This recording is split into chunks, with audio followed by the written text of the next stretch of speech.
extensión áulica, digo la modalidad, pero en líneas generales todos nuestros segundos parciales son orales. Así que bueno, me toca a mí hablar hoy de lo que sería la unidad número 11. Entiendo que en cada clase presencial de cada una de las extensiones áulicas seguramente habrá un abordaje de esta unidad por parte del equipo docente de cada una de las extensiones. Así que un poco lo mío de hoy es más bien una suerte de presentación general del tema. Quedo abierto, por supuesto, a cualquier tipo de comentarios que quieran hacer por el chat, cualquier tipo de preguntas, de sugerencias respecto de la clase. Así que bueno, sin más preámbulos, empecemos. El texto, ustedes tienen casi un único texto de lectura, que es, la verdad que un texto que es el de Aníbal Dauria. Aníbal Dauria es el titular de la cátedra de teoría de una de las cátedras de teoría del Estado de la Universidad de Buenos Aires. Es el mismo autor que ustedes ya han trabajado, sobre todo en la unidad 1, y contarles, así como de inicio, que a mi criterio, Aníbal y su equipo docente, porque no trabaja solo, digamos, nosotros como cátedra de la Facultad de Derecho de la Universidad Nacional de Tucumán, hemos tenido hace relativamente bastante poco y acá en Tucumán, unas jornadas intercátedras con la UBA, con precisamente el equipo docente de Aníbal Dauria, y estamos con ganas, por supuesto, de continuar con esa lógica. Seguramente el año que viene estaremos los tucumanos en Buenos Aires compartiendo 2, 3 días de discusión de teoría del Estado, pero lo que les quería contar a propósito del anarquismo es que, a mi criterio, el equipo docente de la cátedra de Aníbal, que hoy comanda o es titular Aníbal Dauria, es en la Argentina, a mi gusto, el equipo que más ha trabajado el tema del anarquismo en clave de teoría del Estado. Entonces, ustedes tienen a consideración en la bibliografía de la materia, insisto, un texto, casi un único texto, no es extenso de leer, quizás pueda tener alguna complejidad si se quiere, la vamos a tratar de desentrañar hoy, pero bueno, bueno es que sepan que creo puntualmente que están ante los textos, uno de los textos más logrados de discusión del anarquismo en clave de teoría del Estado. En parte, esos textos, en una parte de los textos aparece esto, esto que yo lo puse de inicio en la primera de las diapositivas, de las láminas que tiene este PowerPoint, que también lo voy a dejar a consideración de ustedes para que los equipos lo suban a cada una de las aulas virtuales, pero me interesaría que puedan reflexionar 2 segundos sobre lo que está puesto allí arriba y que es en realidad una frase, una pequeña extracto del pensamiento de Bakunin.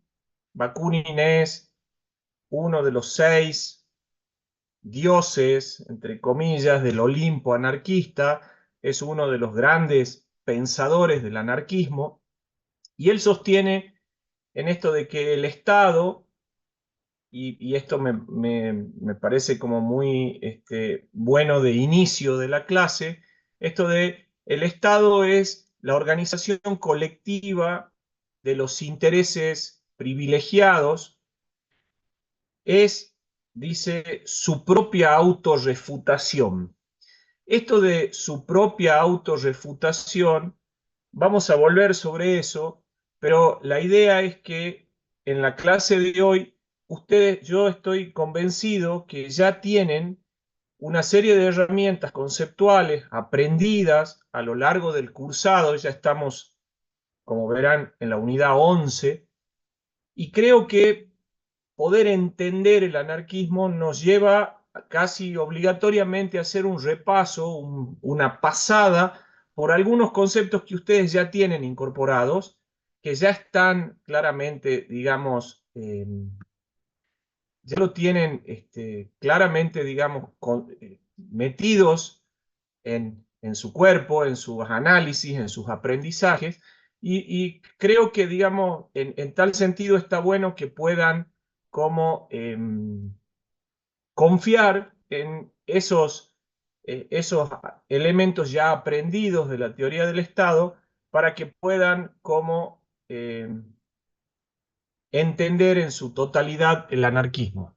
Entonces, cuando Bakunin habla de que el Estado es su autorrefutación, está claramente planteando un debate hegeliano, si se quiere, un debate muy dialéctico, si se quiere. ¿Se acuerdan en términos de dialéctica?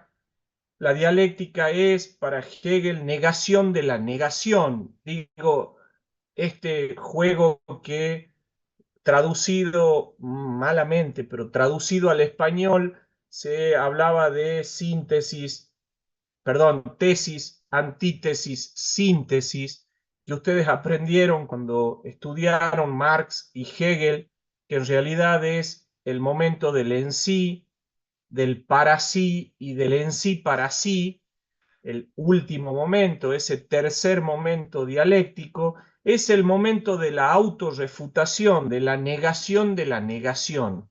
El anarquismo va a ser claramente una teoría crítica del Estado. A mi gusto, debo ya desde ya confesar cierta simpatía con el anarquismo. Le rescato claramente una buena dosis de creatividad en sus planteamientos, más allá de que entiendo que es un crítico y adversario de una teoría del Estado, pero déjenme expresar desde ya mis simpatías con muchas de sus análisis.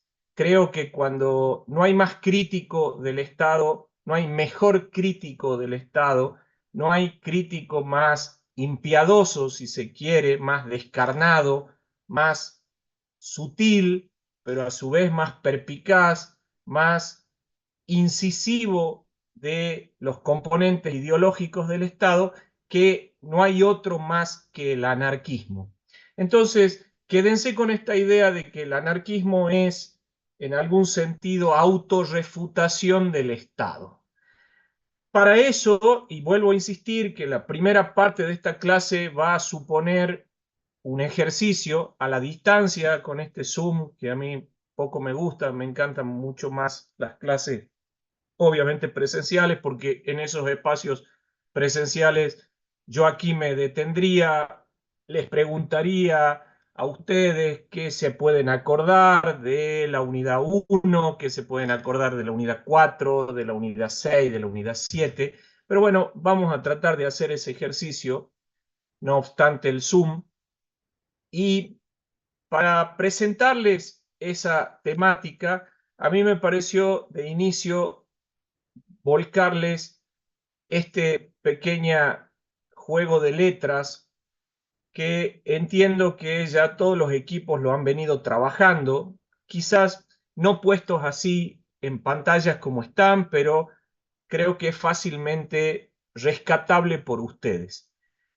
Nosotros, a ver, hagamos un repaso de nuestro programa. Nosotros hemos empezado discutiendo en la unidad 1 qué se entiende por teoría y qué se entiende por Estado, sabiendo que lo que ustedes estudian, que es la teoría del Estado, tiene un objeto de estudio casi monopólico, el Estado. El Estado es un producto de la modernidad, esto está claramente ya desde la primera unidad así planteado. Hablar de Estado es claramente hablar de un fenómeno propio de la modernidad. Eso nos lleva a pensar que hay una tautología, dicen los lingüistas. ¿Qué es tautología? Otra vez, una autorrefutación, una autocontradicción.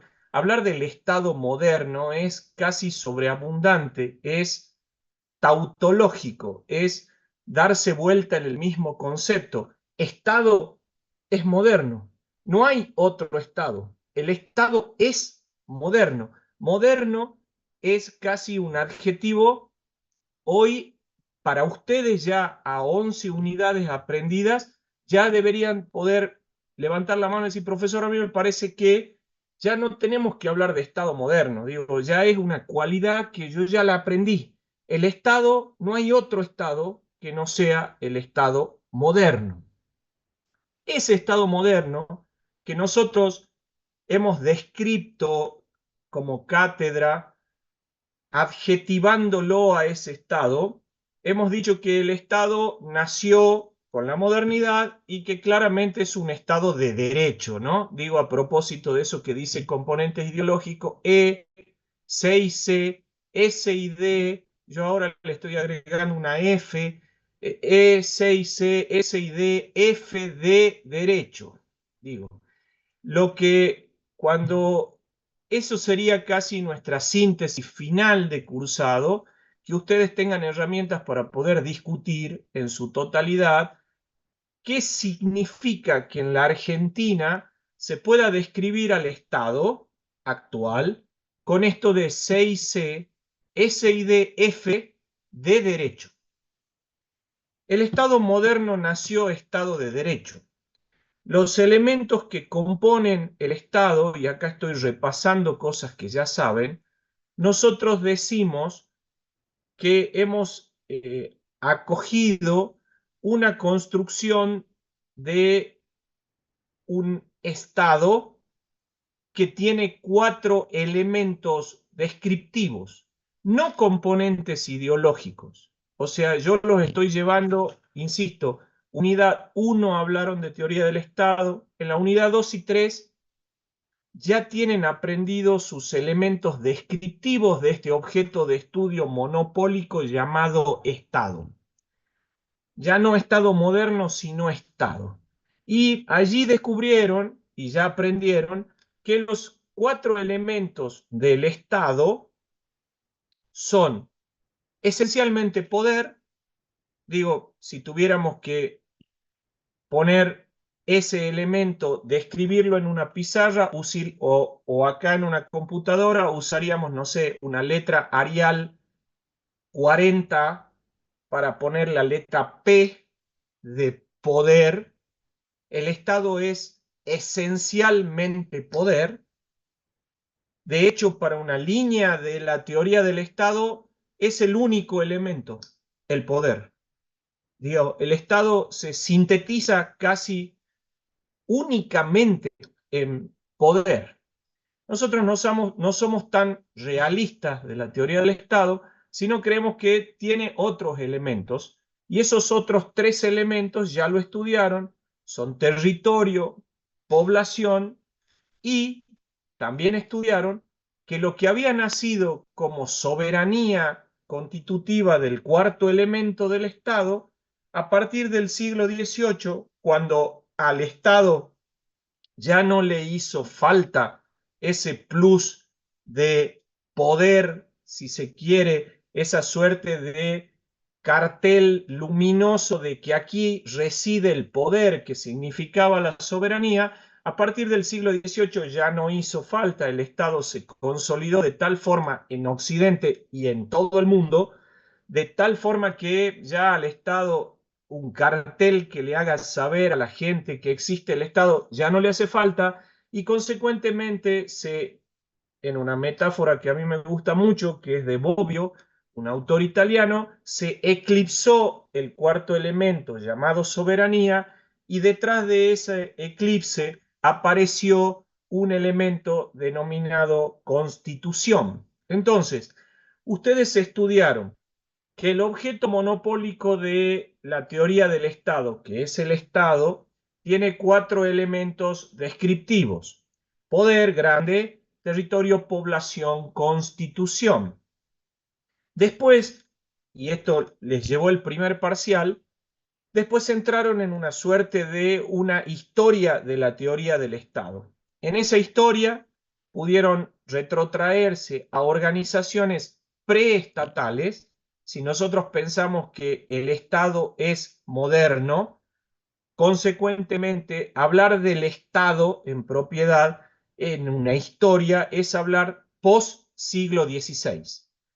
Aprendimos también en esa historia de la teoría del Estado que el siglo XVI es algo así como la bisagra de la de la historia de la teoría del Estado. El antes y el después del Estado es el siglo XVI. Antes del siglo XVI, organizaciones preestatales.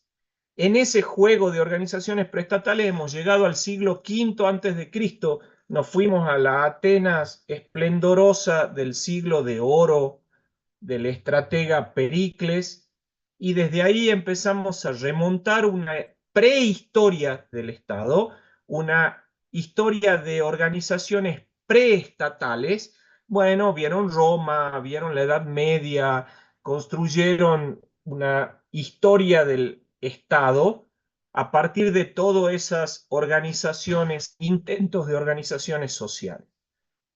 Y llegamos al 16, y el 16 les marcó el nacimiento del Estado. En el 16 tienen básicamente tres fenómenos socio-histórico-políticos que se suceden en simultáneo. Digo, mientras Maquiavelo en Italia piensa su Italia dividida, pero pretensa república, y da nacimiento al concepto del Estado, en otra parte de Occidente, de Francia, Baudin va a intentar construir la idea de soberanía, y mientras todo eso pasa, unos monjes rompen, producen un cisma enorme de modo religioso, y se da el fenómeno de la Reforma Protestante. Todo eso pasa en el 16, y desde el 16 lo que pasa es que se construye una entidad, un ente, lo que está, lo que hay, diría un tucumano, lo que está, lo que se puede ver, el estado de cosas, lo que está es el Estado. Y esta ente que, insisto, desde el 16 va a constituirse en la organización humana más trascendente de la historia, el, el mundo se va a dividir en estados a tal nivel que hoy la discusión de cuántos, hoy tenemos una discusión de números de cuántos estados hay en el mundo. Pero la discusión, y a eso la respuesta que siempre les digo es depende. ¿Depende de qué? Depende de quién sea el que les reconoce la calidad de Estado a los estados.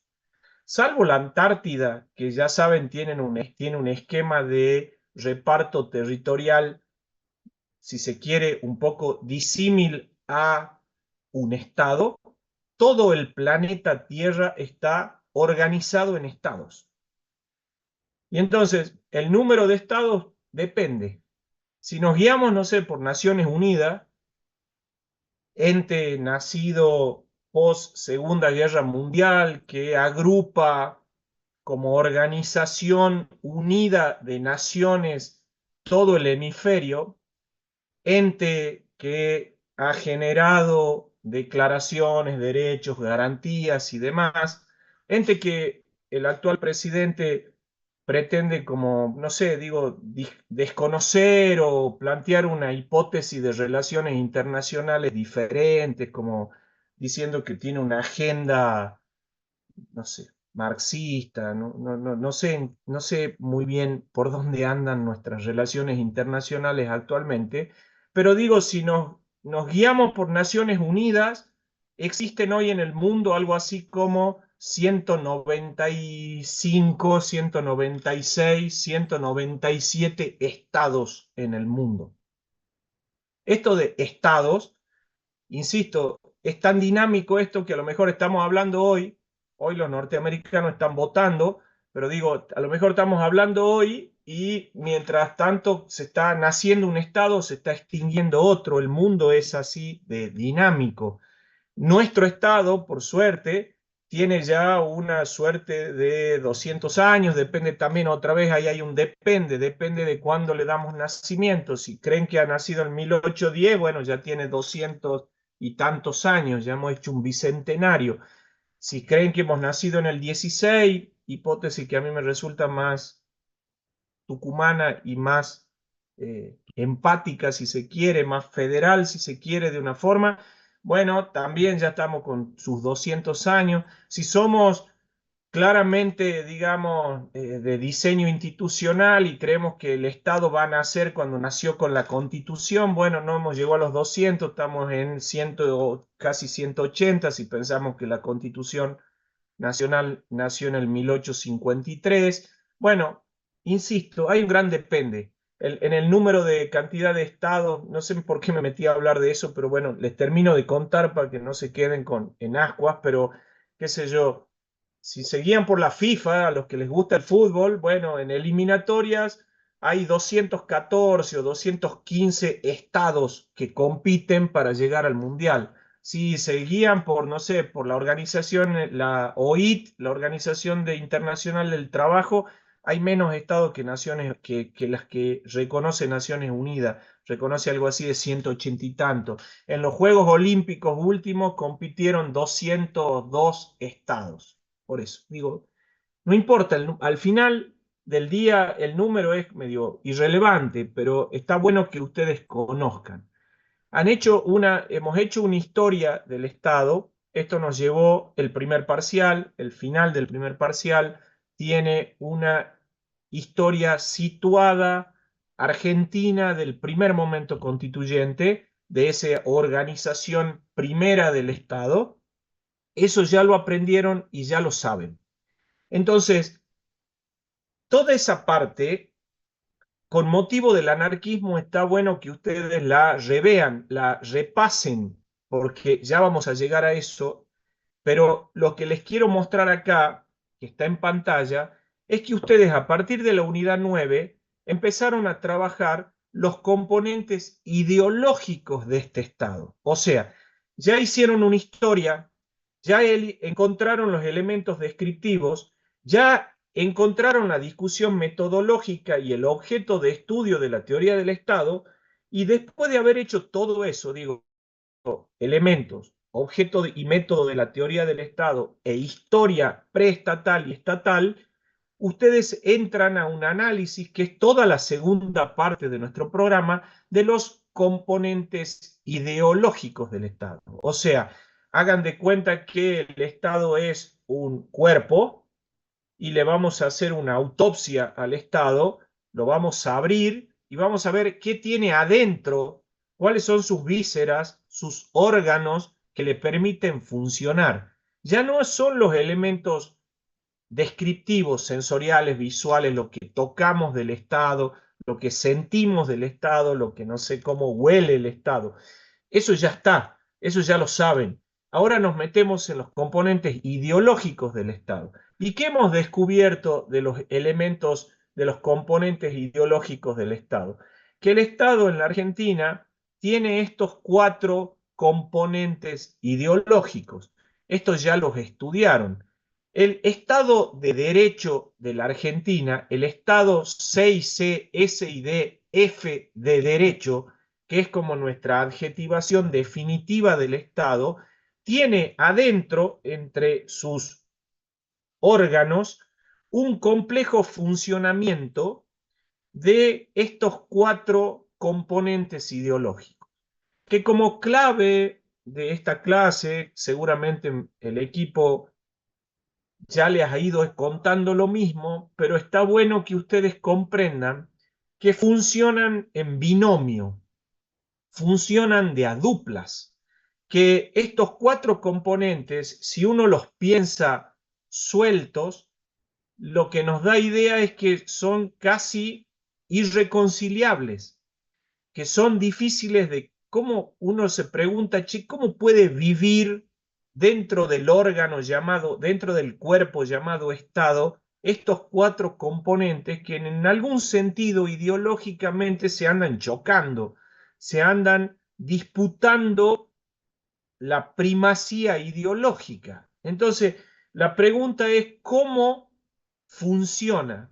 Y esto no lo digo yo, lo dice otro gran profesor de teoría del Estado, digo, no porque yo me considere gran profesor, sino a propósito de Aníbal Dauria, que ya lo mencioné, hay un otro profesor que se llama Carlos Strasser, que es el que a mí me enseñó que los componentes ideológicos de la teoría del Estado funcionan de a dúo, funcionan en dupla, que sólo así se puede entender que el organismo funcione.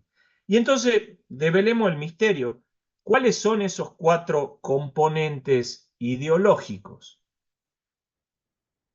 Abro micrófono, me gustaría escucharlos, me gustaría que ustedes me digan cuáles son esos cuatro componentes cuyas palabras iniciales están allí puestas en rojo. Sería el liberalismo, el republicanismo.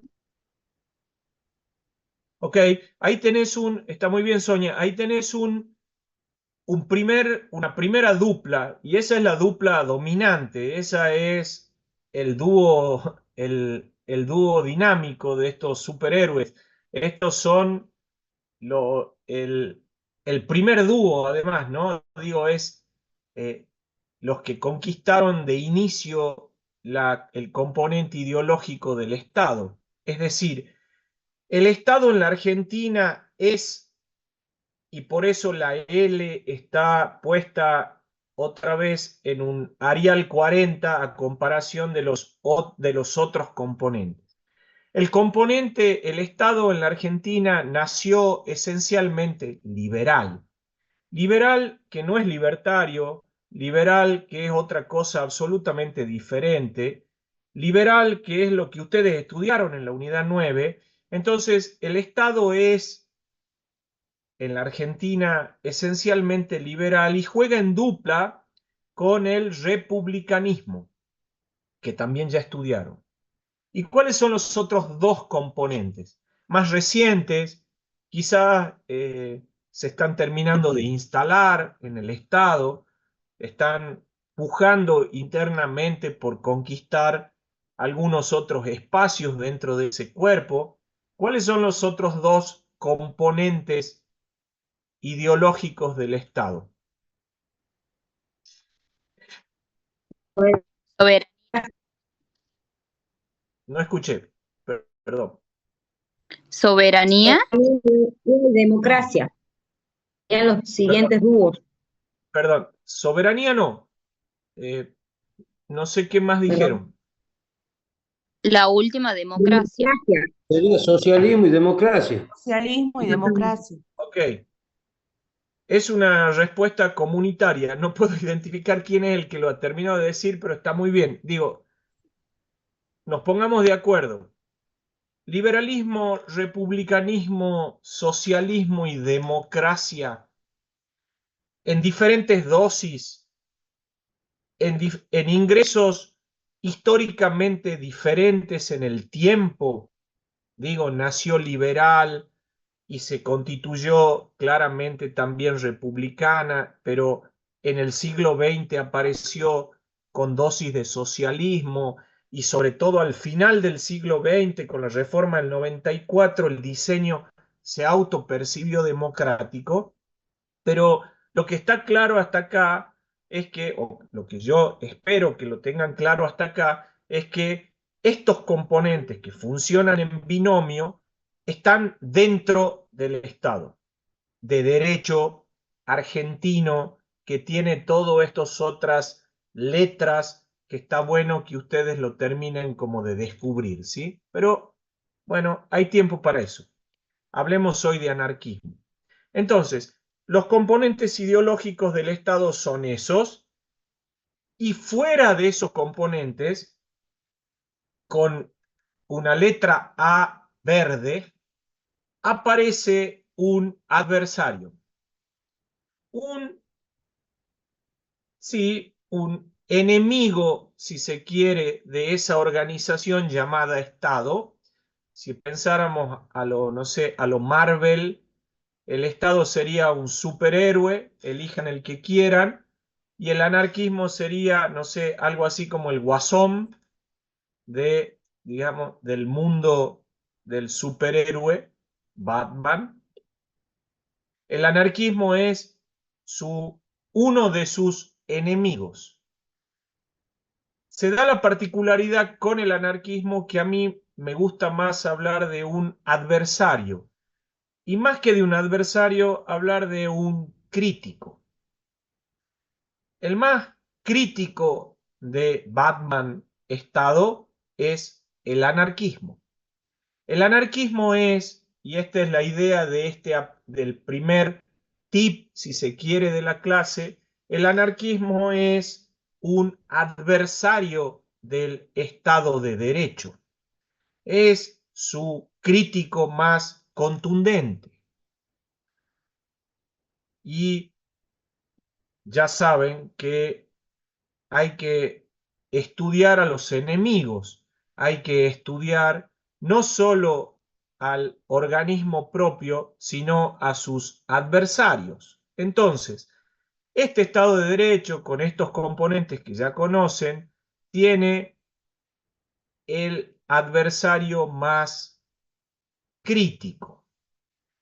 El anarquismo nos supone, y es por eso pongo que nos obliga a una vuelta por la unidad 1.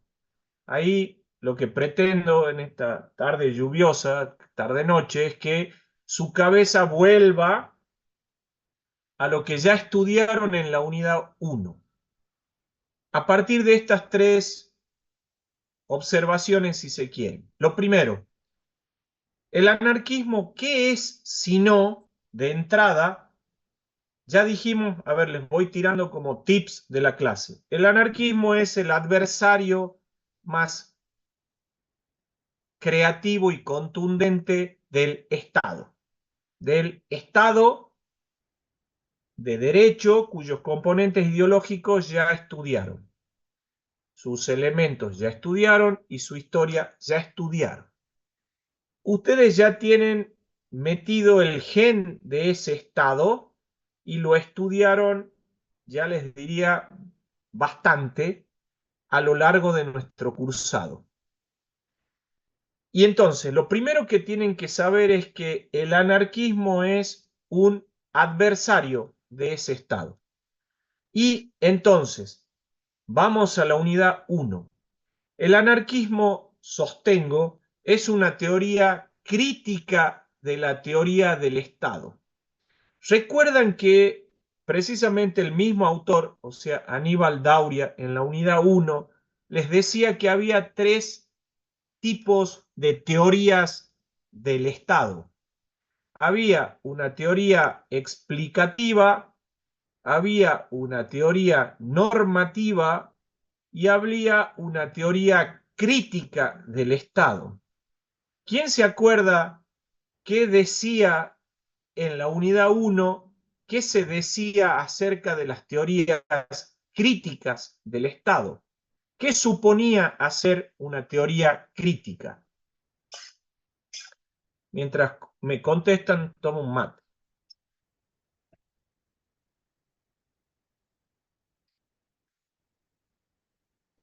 Una de las teorías, lo que refiere a la teoría crítica del Estado, lo que recuerdo A ver, era que ¿quién habla? No la estoy viendo. Sonia, Sonia, a ver, ok. lo que hablaban de la teoría crítica al Estado básicamente era criticando, digamos, los estados de derecho en cuanto a la forma que intervenían, por lo tanto no era uno de los casos en la sociedad para ellos, entonces como que querían reducir las intervenciones de ese estado para, que como consecuencia eso generaría más libertad y no condicionamientos como en teoría lo hacía, Ok, o en su intervención lo hacía. ok. ¿Alguien más que se acuerde de qué suponía hacer una teoría crítica del Estado? Sería como analizar los problemas que surgen en la sociedad o en el estado que está vigente, digamos. Me gusta eso, Luzmila. A ver, profundicemos un poquito más.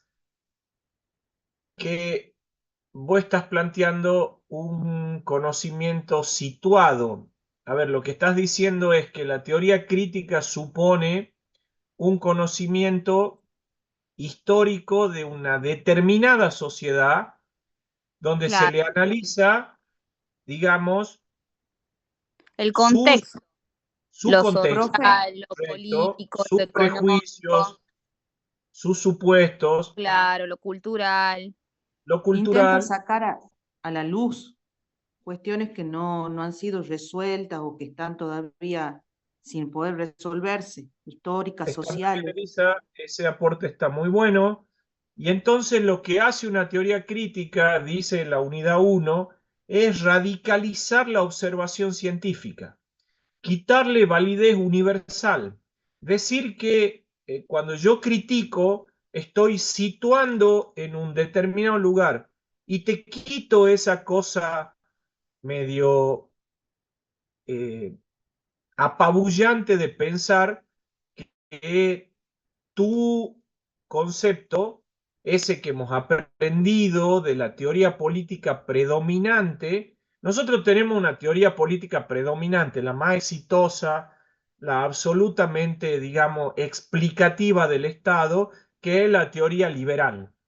La teoría liberal es exitosísima en términos de cómo explicó que el Estado se funda en ese contrato social que ustedes ya estudiaron. Hay un estado de naturaleza, se sale de ese estado de naturaleza y se pacta un pacto que a veces de sujeción, a veces de sujeción y coordinación, un pacto que en definitiva constituye el Estado. Esa explicación es famosísima, es la Messi de todas las explicaciones del Estado. Todo el mundo es como encontrar la fórmula de la Coca-Cola. Está perfecto, es maravillosa. Pero bueno, digo, hacer una teoría crítica es empezar diciendo que esa teoría predominante, para empezar, la historicemos, está situada, tiene prejuicios, tiene preconceptos, no tiene tanta validez universal. Ahí empiezan a aparecer los depende de esto, depende de aquello. Ustedes lo estudiaron en la unidad 4, ¿se acuerdan? Digo, me suena europea, europeizante, no se pudo haber explicado sin América. En fin, empieza una cosa crítica. Criticar es desmontar, es lo que figura allí en un aprovechamiento de nuestro lenguaje español. Criticar es cuestionar. Traducido, criticar es separar, ¿no? Etimológicamente es dividir. Crítica es dividir, separar en términos etimológicos. A mí me gusta más en esa traducción, en este sentido buena del lenguaje nuestro, es cuestionar. En la crítica hay un cuestionamiento. ¿Y de qué estamos hablando? De que el anarquismo es una crítica y es un cuestionamiento a la teoría política predominante. Ese cuestionamiento, yo les puse que habría que hacer un recorrido moderno. La crítica, el Estado es moderno, el análisis racional es moderno, el derecho es moderno, la ciencia es moderna y la crítica, como crítica, es moderna. Los que hicieron crítica son los modernos. ¿Quiénes empezaron a hacer crítica? Empezó Kant, crítica de la razón pura. Le siguió Feuerbach. Si ustedes quieren leer la crítica más contundente al dogma cristiano, lean Feuerbach. ¿Y quién fue el más crítico de los críticos del Estado? Archiconocido por ustedes, a mi gusto, uno de los top 5 de la teoría del Estado, que es Carlos Marx. Marx, su texto El Capital es la crítica más crítica del Estado, del orden político. Entonces, Kant, Feuerbach, Marx y los anarquistas son claramente teorías críticas de la teoría del Estado. Lo que emprenden, como ustedes ya aprendieron en la unidad 1, es un ejercicio de desmontar, de sacarle la validez universal, de encontrarle los prejuicios que tiene la teoría política predominante, criticarlas. Criticarla es cuestionarla, ponerla en debate, ponerla en tensión. Lo que tenemos como aprendido, si se quiere, así ya casi visceralmente, el anarquismo nos pone en situación de cuestionamiento y cuestiona los primeros principios, desmitifica. Lo que está convertido en mito, el anarquismo lo desmitifica. Y en eso son muy creativos y a mí me encantan, me resultan absolutamente novedosos. Sus críticas son geniales en algún sentido. Entonces, criticar, ¿qué dice ahí? El anarquismo es una teoría crítica, criticar es cuestionar y supone una radicalización contingente de la observación científica. ¿Qué es eso? Suena como súper difícil, pero creo que ustedes ya tienen herramientas para entenderlo. Ya lo dijeron, lo dijo Elisa, lo dijo Sonia, lo dijo Franco. Digo, es ir por la cuestión histórica situada de un análisis que va a desmitificar un dogma, un mito que se construye. El mito del contrato social, el mito de la revolución, el mito de que todos somos iguales ante la ley, el mito de que todos hemos pactado un contrato social. Los anarquistas, como antes Marx, como antes Feuerbach, como antes Kant, desde diferentes ópticas, lo van a cuestionar. Avancemos. La teoría política predominante, y esto nos lleva a esas unidades 4, 8, 9 y 10. Piensen, ¿no? Yo digo que la teoría política predominante, ustedes las estudiaron en la unidad 4 cuando discuten la colonialidad, la cuestión de la raza, la discusión del eurocentrismo y entienden que Estado sin América no se puede comprender. Está en la unidad 8 cuando analizan esencialmente el momento constituyente del Estado en la Argentina. Estas dos cuestiones, y estoy repasando, digo, orden y progreso y sus cuestiones a lo Oslak, y están claramente en sus componentes ideológicos que están en el 9 y 10, que son los que ya acaban de estudiar y que van a tener que rendir pronto, que es liberalismo, republicanismo, socialismo y democracia. Ya hemos descubierto hasta acá que en la unidad 9 y 10 están alojados los componentes ideológicos que están dentro del cuerpo denominado Estado en la Argentina. El frontispicio del libro de Hobbes llamado El Leviatán, ese es un dibujo hecho, es la portada del libro, es un dibujo hecho por el propio Hobbes y a mí me parece absolutamente demostrativo de esa teoría política predominante. El Leviatán es ese monstruo bíblico que usó Hobbes para explicar el nacimiento del Estado.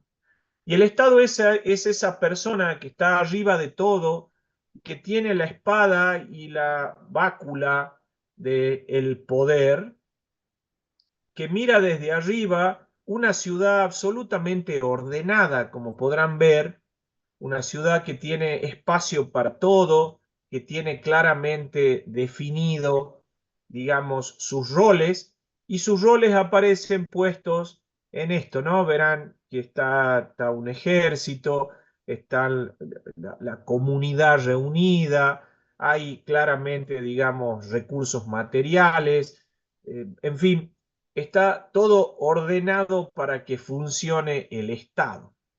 Ese Estado ya lo conocieron y entonces el anarquismo es claramente su... ¿Qué hemos aprendido hasta aquí?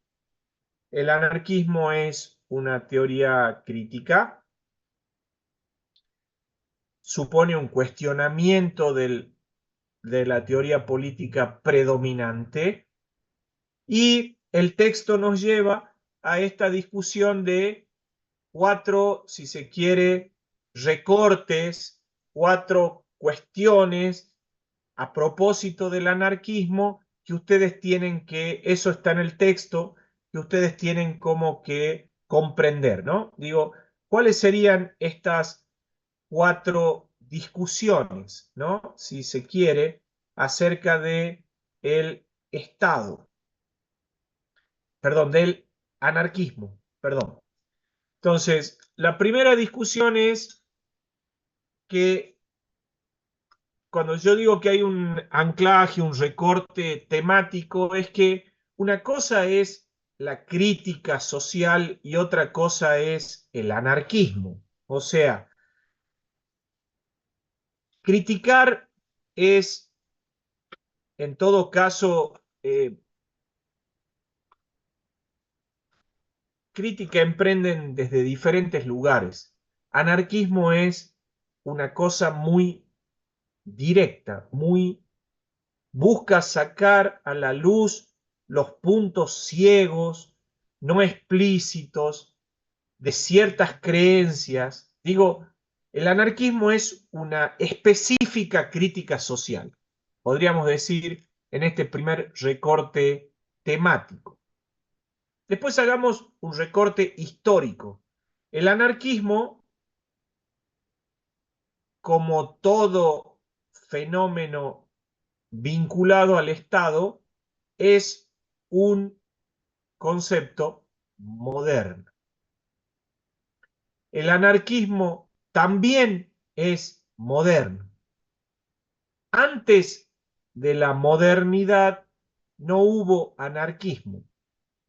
Pudo haber, sin duda, una prehistoria del anarquismo. De hecho, los autores, hay muchos autores que hacen una suerte de prehistoria del anarquismo. Lo que sostienen, por darles un ejemplo, es que los sofistas, no sé si se acuerdan, en una escuela filosófica griega, los cínicos, otra escuela filosófica griega, el primer cristianismo, ese cristianismo casi de sectas, el que estaba perseguido, el que andaba por las catacumbas, que ha tenido alguna ascendencia en determinadas congregaciones medievales de la iglesia, el taoísmo en China, digo, todos esos ejemplos históricos son ejemplos de una prehistoria del anarquismo. El anarquismo histórico es moderno. Los 6 dioses, si se quiere, del Olimpo anarquista son todos pensadores de la modernidad. Y esto, otra vez, por ahí suena hasta el cansancio, pero la idea es que a ustedes le entre este tips también casi definitivo. El Estado es moderno, el socialismo es moderno, el liberalismo es moderno, el anarquismo es moderno, el marxismo es moderno, Por favor, y es no que no podría ser de llores. otra forma. ¿Se entiende? Digo, si este es un adversario del Estado moderno, es claramente un moderno. Otra vez la tautología, por eso ya, hoy hablemos, ustedes ya tienen herramientas para pensar que estamos hablando del Estado y estamos hablando del anarquismo. Ambos son fenómenos modernos. Un examen de ustedes que empiece diciendo eso es un acierto. El anarquismo tiene una prehistoria, sin duda. vamos a encontrar rasgos de anarquismo en todo lo que les conté, cínicos, ya el taoísmo, el primer cristianismo, hay mucho rasgo anarquista. Ahora, como crítica, escuela crítica, teórica, con sustento ideológico, es moderna. Y los 6 dioses, que hay discusiones de quiénes están en ese Olimpo, todo ranking es al final del día una cosa subjetiva. Lo que para mí puede ser el mejor de tal cosa, para, no sé, Gabriela puede ser la mejor de tal cosa, otro y demás, pero lo cierto es que eso que está puesto acá abajo, que es P más B más Q más M más K más M y otros, son los autores que todos, casi no hay discusión, que son los dioses anarquistas. Proudhon, Bakunin, Kropotkin, Malatesta, y porque tiene que haber una mujer, porque está bueno que también empecemos a deconstruir esto, van a trabajar en la unidad que viene, en la 12, una teoría del Estado en clave feminista. Emma Goldman, que aparece mencionada por nosotros en la unidad 12, no había forma de eludirla, ¿no? Digo, es para mí una integrante de ese monte del Olimpo anarquista. Entonces, eh, Proudhon, Bakunin, Kropotkin, Malatesta, Emma Goldman, y bueno, y le pongo un alguien más, porque es subjetivo, de quienes integran el fenómeno anarquista. ¿Qué Entonces, dirían, qué historia dirían los sí, anarquistas de que le estás llamando dioses? ¿cómo? Sí, claro. Qué dirían los anarquistas de que les estás llamando dioses? Yo creo que se reirían, digamos, les parecería una ironía, una autorrefutación. Pero es verdad, es una buena observación, Gaby, gracias. Eh, los ranquemos, no le digamos dioses, le digamos hombres idealistas y mujeres idealistas. Y entonces, lo que está claro también es que hay una prehistoria del fenómeno anarquista y que el fenómeno anarquista, como el Estado, como la teoría política predominante, adquirió un carácter global. Digo, hubo y existió y existe un planteo anarquista que tiene un carácter global. Digo, cuando si piensan que Proudhon es un pensador francés, Malatesta es un pensador italiano que después vive un montón de exilios, está un tiempo en la Argentina, un tiempo en Estados Unidos. Digo, Bakunin pertenece al mundo ruso, si se quiere hoy, Kropotkin lo mismo. Digo, Emma Goldman piensa desde su Inglaterra. Digo, es un fenómeno global. El, hay una historia del anarquismo y ese anarquismo es global. Mucha gente en diferentes lugares y en diferentes sociedades pensaba antiestatalistamente, pensaba críticamente. Mucha gente, muchos varones, muchas mujeres en diferentes lugares y al mismo tiempo estaban pensando en cómo criticar al Estado. Y eran muy creativos. Entonces, en esta delimitación también distingamos por un segundo que una cosa es tener un temperamento libertario, otra vez, ser libertario en término anarquista, bueno, dista mucho de la sociedad argentina como libertario, ¿no? Digo,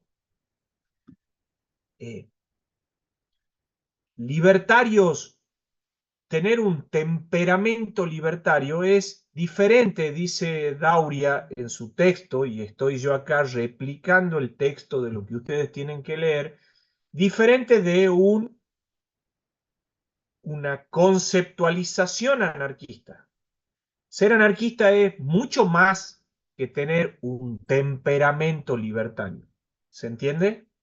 Entonces, estos 4 recortes lo que hacen es más bien separar la paja del trigo, separar los conceptos, entender que una cosa es tener un temperamento libertario y otra cosa es ser anarquista, que una cosa es asumir una crítica social que la puede asumir cualquiera, pero otra mucho más profunda es asumirla desde el anarquismo, que hay una prehistoria del anarquismo y que el anarquismo es un fenómeno moderno y global y que el ranking de los anarquismos tiene una delimitación en evolución y empezó con Proudhon y se fue sofisticando con todos estos autores que ustedes estudian en ese texto. Avancemos. ¿Alguna duda hasta acá? No sé si quieren decir algo. Con Avance. respecto a Aníbal Dauria, justamente en su texto dice que el anarquismo lo ve como una alternativa viable en la organización social. Una alternativa. Viable dentro de la organización social, y lo que él destacaba era la autonomía, la gestión, la acción directa para construir una sociedad justa. Correcto. Bueno, estás planteando 2 cosas como muy anarquistas. Sociedad justa, acción directa. Vamos sobre eso. Ujú. De eso La trabajamos. autogestión. Autogestión. Estás claramente en conceptos muy propios de la doctrina anarquista. Acción directa, autogestión, todo tiene que ver con el pensamiento anarquista. Este pensamiento anarquista tiene 2 principios generales. Esos 2 principios generales pueden estar puestos en estos 2 pasacalles, 2 hermosos grafitis. Uno puede pensar una ciudad criticada a partir de estos grafitis. Estos grafitis son de una creatividad anarquista. Cuando el anarquismo dice ni Dios, ni patrón, ni Estado, le está poniendo casi poéticamente su ideario político. Yo, diría un anarquista, soy o concibo una doctrina que se denomina de un socialismo anti-autoritario. Y entonces ahí cabría alguien que me detenga y me levante la mano y diga, pero perdón, profesor, o sea, ¿el anarquismo es un socialismo al final del día? Buena pregunta. Digo, lo que en todo caso les corresponde a ustedes delimitar en su cabeza claramente es qué cosas tienen en común socialismo y anarquismo y qué cosas difieren en su construcción socialismo y anarquismo. Tienen muchas cosas en común, pero ese socialismo que concibe el anarquismo, que está expresado en lo que Sonia hablaba como autogestión, lo piensa con un enorme componente anti-autoritario, que creo que sería el modo, la clave de diferencia con el socialismo. El socialismo al final del día reconoce una autoridad. El anarquismo es claramente anti-autoritario. Ese es su principio general. Ni Dios, ni patrón, ni Estado. Nada que sea autoridad encaja en mi ideario. Yo no acepto autoridad alguna, ni la del cielo, ni la de mi trabajo, ni mucho menos la del Estado. El otro principio general del anarquismo, puesto por Dauria en el libro, es esto de la coherencia entre medios y fines. ¿Qué significa coherencia entre medios y fines? Un poco lo que recién su compañera Sonia planteaba como un lema, un graffiti propio del anarquismo, que es la acción directa. ¿Qué es la acción directa? ¿Qué es la coherencia, si se quiere, entre medios y fines? ¿Qué es asumir coherencia entre medios y fines? ¿Alguien me puede explicar eso?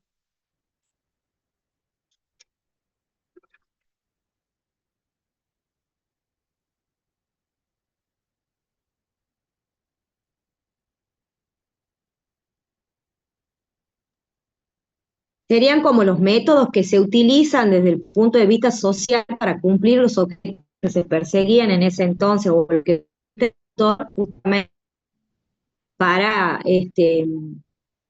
eh, para luchar contra ese autoritarismo o ese socialismo anti-autoritario con el que tenían como objetivo, digamos. Ok, ¿alguien más?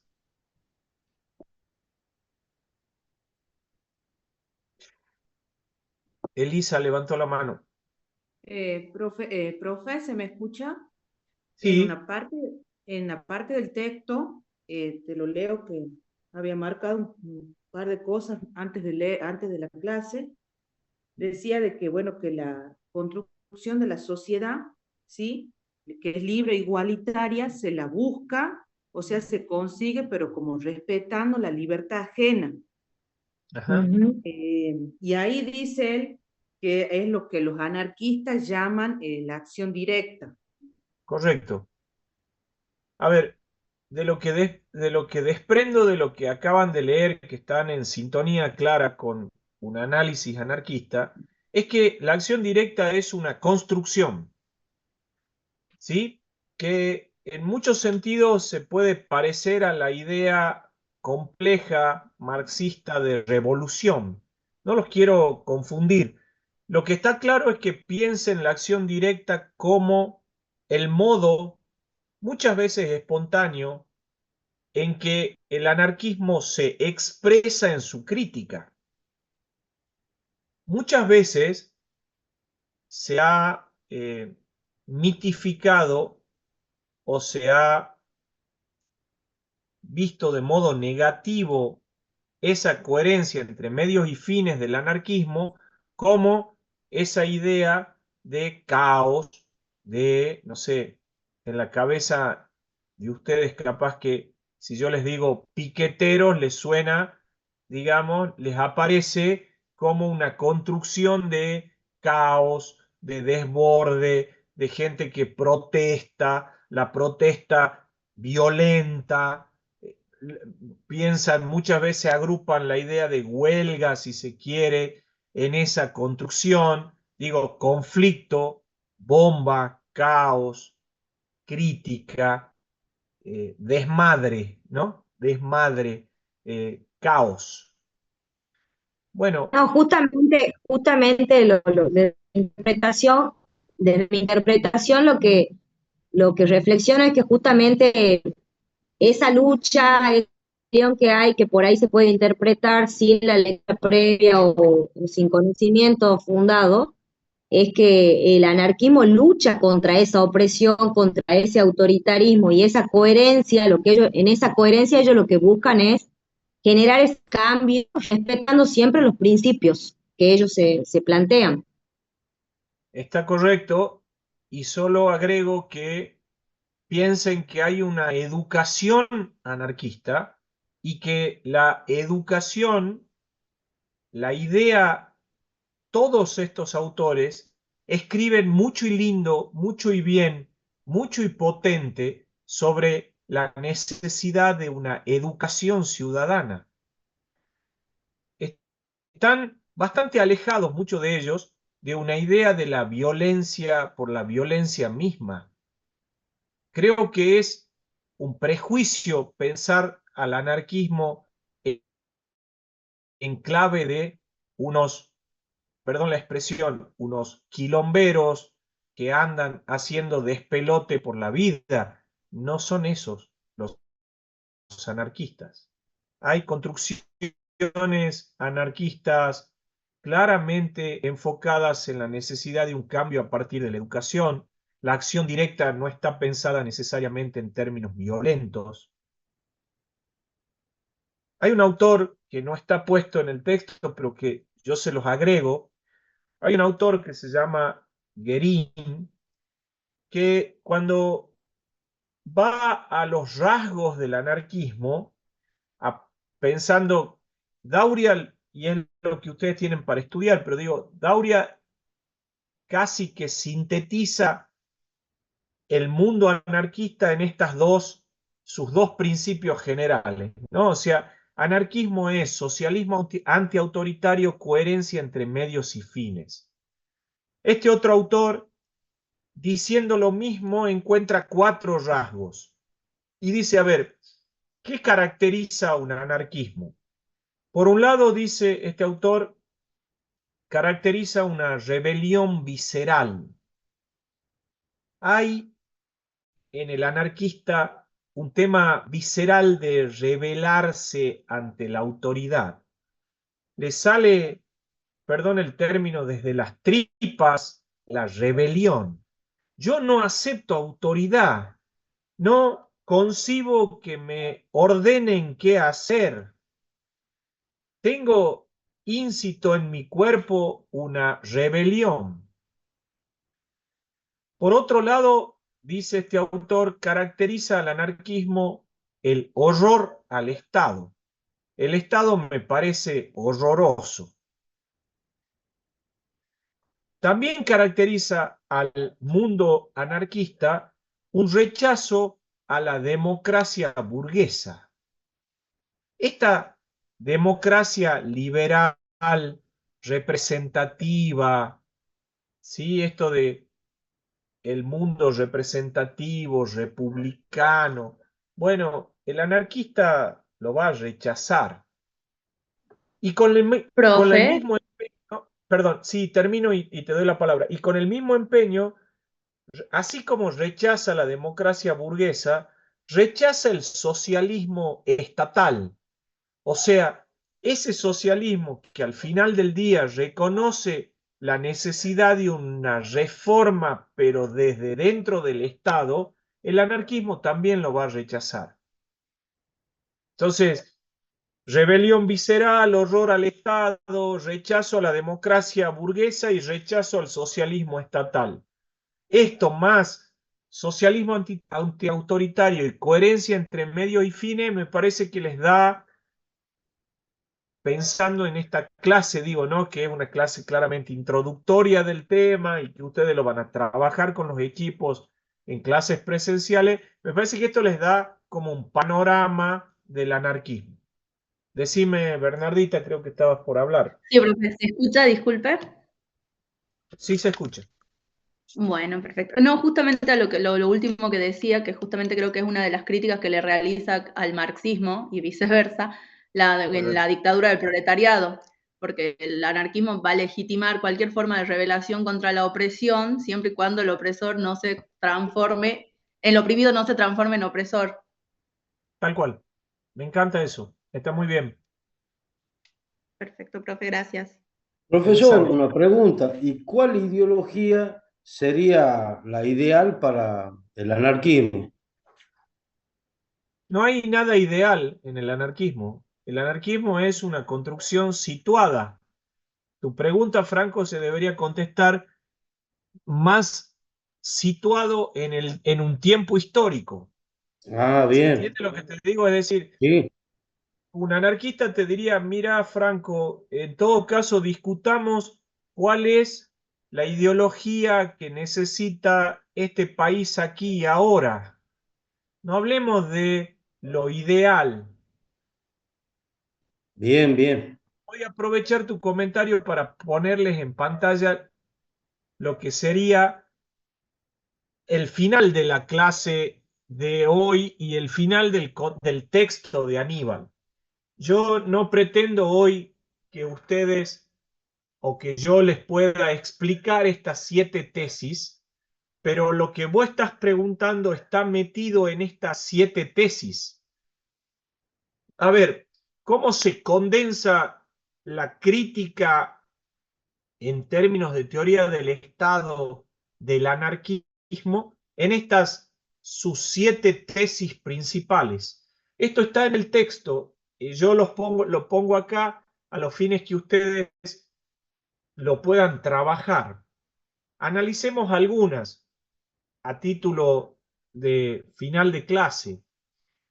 Primero, lo que está claramente en la base ideológica del socialismo es la teoría de la fuerza colectiva.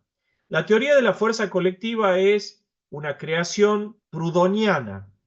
Proudhon va a tener con Carlos Marx una relación amor-odio. Proudhon, para que entiendan, si había un pensador famoso en el momento, no era Marx, era Proudhon. Si había un pensador que era bestseller, si se quiere, era un pensador de masas, un pensador que la gente iba a escucharlo, no era Carlos Marx, era Proudhon. Si había un pensador exitosísimo del momento, era Proudhon. De hecho, Marx se enoja con Proudhon, entre otras cosas, porque Proudhon ni le contesta una serie de cartas que Marx intentaba debatir con él. Proudhon un poco lo denosta, si se quiere, no lo atiende a Carlos Marx. Y eso, a partir de eso, empieza ese encono. Su tesis más potente es esto de la teoría de la fuerza colectiva. ¿Alguien leyó algo de eso? ¿Me puede contar qué es eso de la teoría de la fuerza colectiva?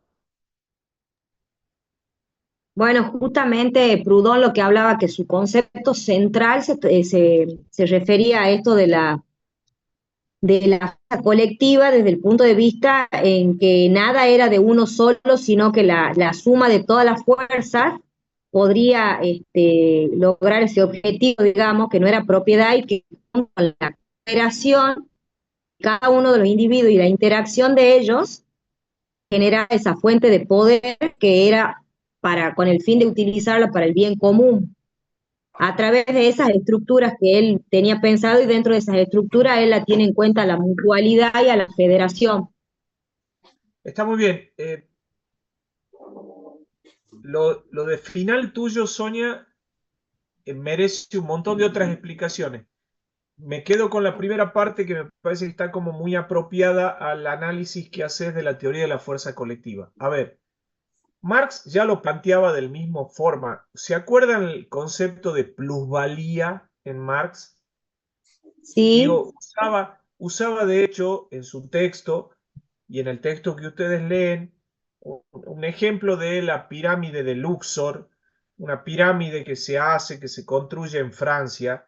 En realidad lo que él dice es, si yo pongo a trabajar una persona a hacer la pirámide, esa misma persona, a ver, tengo acá el rostro de Franco Herrera, por eso voy a usarlo a Franco Herrera como ejemplo. Si yo pongo que Franco, ¿de dónde sos Franco? De Simoca. De Simoca, listo. Si Franco tiene que hacer la pirámide de homenaje a Alberdi en Simoca y la municipalidad de Simoca lo contrata solo a Franco para hacer la pirámide, Franco solo va a demorar 300 jornadas de trabajo, solito Franco va a tener que hacer el cemento, no sé, instalarlo, ponerlo, construirlo, hasta terminar una pirámide. Si por el contrario como se hacen las cosas. El municipio, en vez de solo ponerlo a Franco que haga la pirámide de Alberdi en Simoca, contrata 100 trabajadores, es muy probable que en vez de 300 jornadas de trabajo, 100 trabajadores en 50 jornadas de trabajo concluyan la obra denominada la pirámide de Alberdi en Simoca. Entonces, hay un plus valor de la fuerza colectiva. La fuerza colectiva es mucho más, tiene mucha más potencia que la suma de las fuerzas individuales. Esto dice Proudhon. No es lo mismo 300 jornadas de trabajo de Franco que 50 jornadas de trabajo de 100 trabajadores. Se llega al mismo producto, pero el producto tiene un plus valor. Ese plus valor es el que se apropia el capitalismo. ¿Qué hace el capitalista? Se apropia del plus valor de los trabajadores. Esto, en términos de Proudhon, sostiene que hay una fuerza colectiva superior a una fuerza individual y que la autogestión, y aquí vuelvo a Sonia, la federación de trabajadores es la receta del orden. El orden va a ser el producto de una autogestión de las personas, donde yo no reconozco autoridad, yo no necesito un patrón, porque el patrón lo que hace es se aprovecha y se queda con la plusvalía del valor. Por el contrario, si nosotros, los 100 trabajadores, nos autogestionamos, vamos a hacer el mismo producto y vamos a evitar la plusvalía. ¿Se entiende? ¿Un poquito? Sí, profe, sabe que además en el texto la nombra que no es solo una fuerza productiva, sino un instrumento en la lucha política, es una fuerza de lucha política. Está correcto, es así. El Y anarquismo también toma eso. Eso me lleva a este otro graffiti, si se quiere, este otro término muy anarquista, dicho por Proudhon, que Proudhon, en una crítica a la frente del sistema liberal de derecho nuestro, dice, la propiedad es el robo. ¿Qué significa la propiedad es el robo? ¿Por qué Proudhon, digo, es una crítica despiadada al liberalismo? El liberalismo, para el liberalismo, la propiedad es el derecho. Si hay un derecho individual que proteger, es el derecho de propiedad. Para el liberalismo, la propiedad además no era la casa, el auto, el celular, sino para el liberalismo piensa en la propiedad, es la propiedad de lo que pienso, la propiedad de lo que siento, la propiedad de lo que deseo. La propiedad es el más grande derecho a proteger de un ciudadano. Frente a esa construcción liberal que es la que nosotros es nuestra teoría política predominante, nosotros tenemos un catálogo de derechos en la parte dogmática donde, entre otras cosas, lo que plantea que se debe reconocer es la propiedad. ¿Sí? Es como nuestro superderecho. Piensen que viene un anarquista y dice la propiedad es el robo. ¿Qué quiere decir con eso?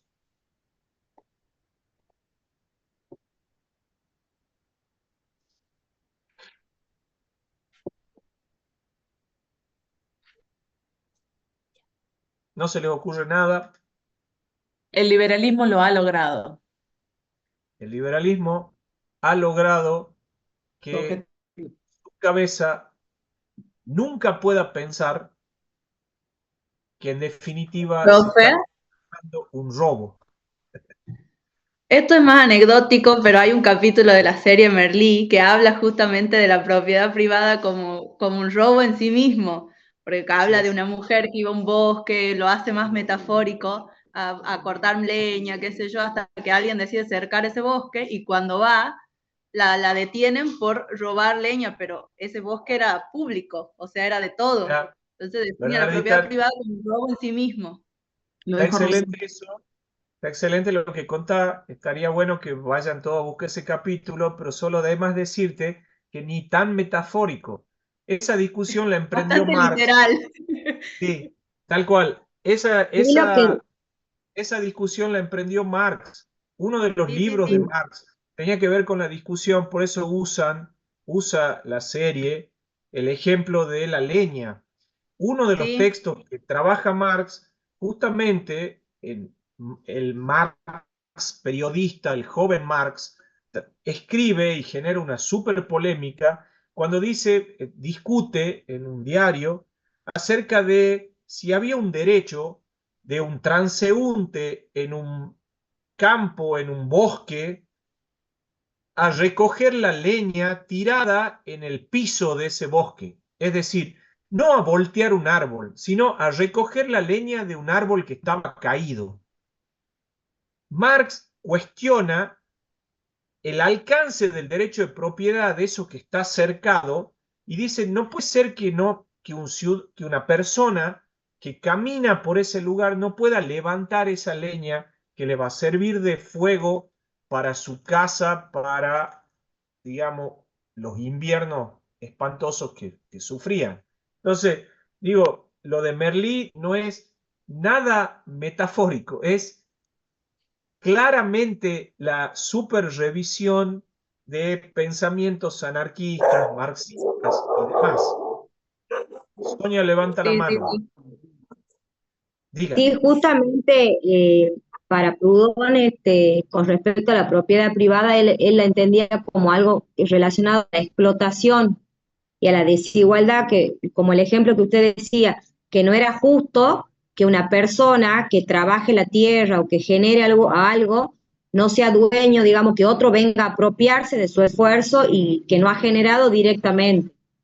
Mira, O sea, tanto apropiarse del esfuerzo de otro. es correcto, es tan así que Proudhon agarra el Código Civil francés y la definición de dominio, o sea, de propiedad. ¿Qué es dominio? Propiedad, ¿no? En términos de derecho privado, del derecho civil.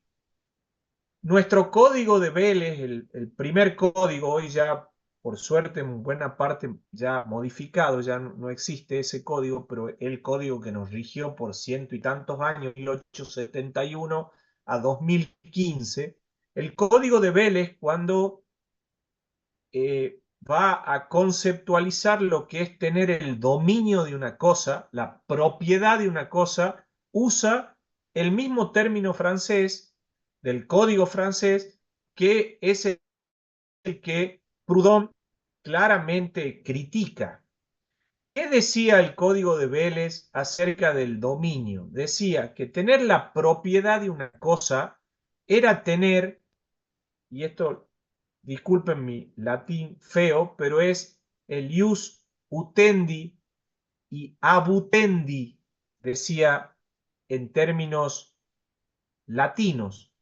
Pasado al castellano es el goce, el uso y el abuso del derecho. Es decir, un propietario tenía, hasta el 2015 en la Argentina, el derecho a gozar, usar y abusar de la cosa. No sé si me están escuchando.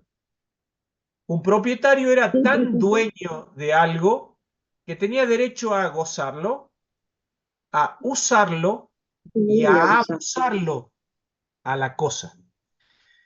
Sobre el derecho de abuso de la cosa, Proudhon sostienen la idea de que la propiedad es el robo. Y lo que dice es, ¿cómo alguien que cree que es dueño de la cosa puede abusar de la cosa? Lo que está consagrando el mundo liberal es un robo. La propiedad es, otra vez, autorrefutación, es robo. Es robo de la cosa, abuso de la cosa. Bueno, hemos desarrollado la primera de esas 7 tesis. Yo les enuncio, las otras están en el texto.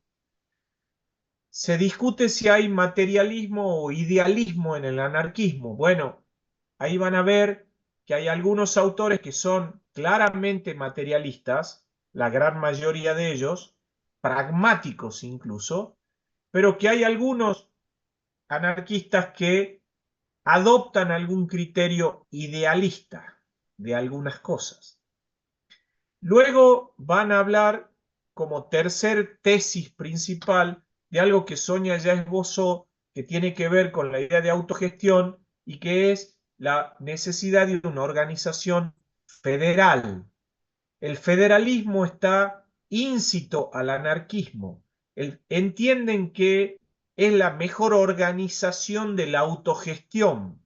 La autogestión debe ser federal, se deben coordinar los principios. Ya les dije, además, cuarta tesis, que ni Dios, ni patrón, ni Estado. Por eso Gabriela decía que pensar los 6 pensadores y pensadoras del anarquismo en términos de dioses le significaría casi una autocontradicción. Son esencialmente antiteologistas. Van a hablar del fantasma divino. La iglesia es la casta de mediadores. Hasta en eso, Milei es nada creativo. Los anarquistas hablaron de casta hace 300 años. La casta de los mediadores son, para los anarquistas, el Vaticano, el sacerdocio. Son muy creativos a tal nivel que piensen, la sociedad cosmopolita de resistencia y colocación, perdón que no puedo leer qué más sigue ahí porque se me choca con las imágenes de ustedes, colocación de obreros panaderos. El anarquismo va a llegar a la Argentina con la inmigración. El anarquismo va a tener en América Latina, pero sobre todo en Uruguay, Argentina, México, una tremenda impronta política. La gran creación de los sindicatos en la Argentina se debe al anarquismo. Y el gremio de los panaderos y el gremio de los ferroviarios van a ser grandes bastiones de anarquismo. Solo piensen el nombre que tienen todavía algunas de nuestras confituras, dirían los españoles, algunas de nuestras obras del pan. Ustedes todavía van a una panadería y piden vigilantes, piden bola de fraile, lengua de suegra, bola de fraile, vigilantes, son todos términos anarquistas. El rubro en la Argentina, los gremios se organizaron fuertemente bajo un ideario anarquista. Sigo con 5, 6 y 7, que son teorías quizás más complejas de explicar. Remítanse al texto. Si hay algo que quieran después profundizar sobre eso, los equipos docentes lo pueden hacer presencialmente. Y yo termino con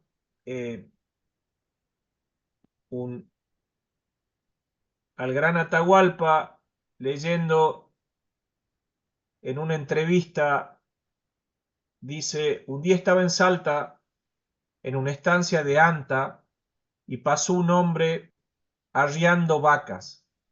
Se llamaba Antonio Fernández. El que estaba haciendo asado le preguntó: ¿cómo te va, Anto?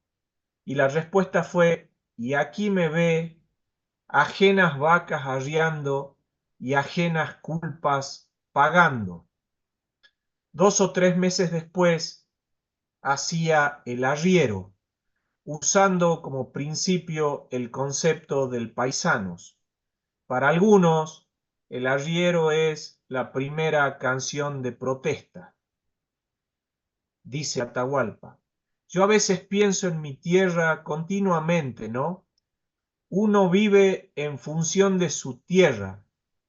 El hombre es tierra que anda, decía la voz indígena. El hombre es tierra animada. Siento eso como una verdad que no me la desmienten así nomás. Venga el tiempo que venga. Profe, ese El arriero sería las penas son nuestras y las vaquitas son ajenas. por supuesto, el arriero es el que dice: las penas son nuestras y las vaquitas son ajenas. Tienen una versión preciosa del arriero a modo rock, cantada por Divididos. Si se salen de esta clase y buscan, no sé, en YouTube, en Spotify, en donde quieran, el arriero de Divididos, es una buena forma de terminar esta clase. Espero que les haya servido. Lo que hemos pretendido es generar una primera aproximación a esta teoría crítica, la más creativa, la más folclórica, si se quiere, la más musical de los adversarios del Estado. Ustedes van a trabajar esta unidad, pasan luego a la teoría feminista, y después vuelven con el último adversario, el que a mi gusto es mucho más oscuro, mucho más espantoso, del cual yo no tengo ningún afecto, no hay nada que me una a eso, que es el fenómeno totalitario, que es el fenómeno de las dictaduras militares. Con el mundo anarquista puedo hasta compartir algunas críticas. Con el otro adversario, el que corre por la derecha, no hay tranza posible, no hay mundo que se pueda pensar en términos, en el plano de ese adversario, soy súper estatalista del mundo de la teoría política predominante. Y en Con el este país anarquismo sobre todo, que ya dijimos nunca más. Tal cual, coincido, y desde mi construcción, porque enseño teoría del Estado y pienso que el mejor orden político es el de la vida dentro de un Estado, sí voy a advertir que estamos ante un enemigo, un adversario, un crítico. Estos personajes son críticos de ese orden, pero insisto que su crítica va desde otro lugar, va hasta con otros fundamentos, si se quiere, de aquel con el que, al menos en mi caso, no tengo ningún tipo de afecto, de ningún tipo.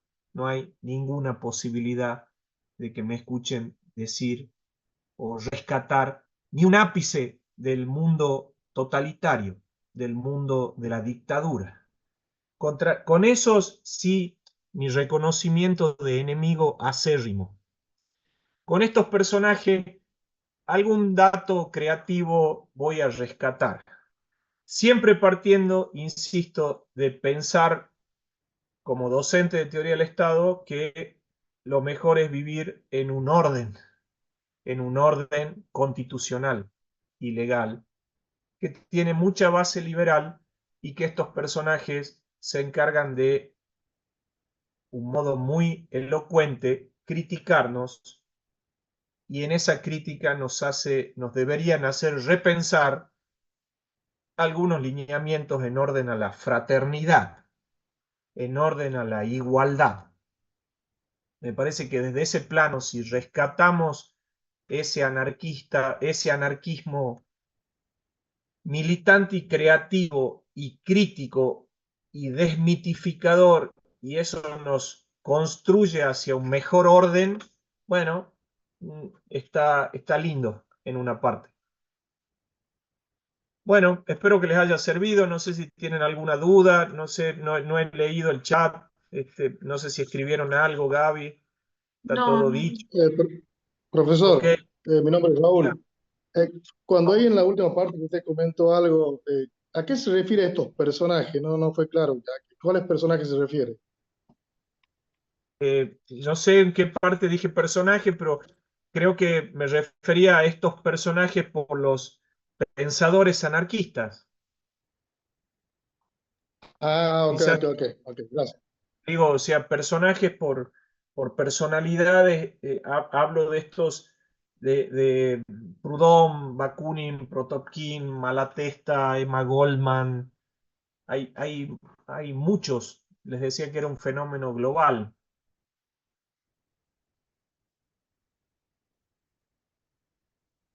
¿Ok? Muy buena la clase, muchas gracias. Bueno, gracias. Muchas Gracias, gracias, profe. profe. Hasta luego. Hasta luego. ¿Listo, Gaby?